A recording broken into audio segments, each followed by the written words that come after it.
তালা মেরে দিলেন কে ভাই? কি করবো, মুসল্লি নাই তাই তালা মারে দিলাম। চলেন দাওয়াত দিয়ে আহি। কই দাওয়াত দিবেন? আশেপাশে তো সব হিন্দু বাড়ি।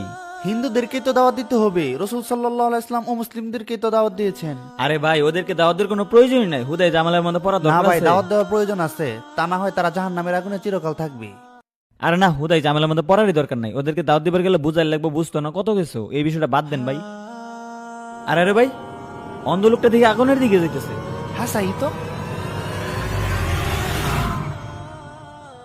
একলা বাইরে না আগুনে যে ভরে গেছিলেন পড়ায়। বাজান চোখকে দেখি না তো। শুনুন চাচা, যে সোজা দেখতেছেন 100 যাই যাবেন, কোনো সমস্যা নাই। আগানি গাড়ি ভালো রাস্তা। ভাই দেখছেন বিষয়টা?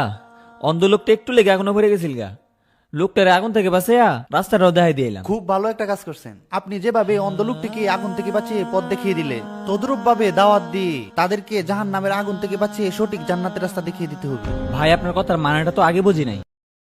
দ্বিতীয় পার্টটি পেতে চ্যানেলটি সাবস্ক্রাইব করে কমেন্ট করে জানিয়ে দিন।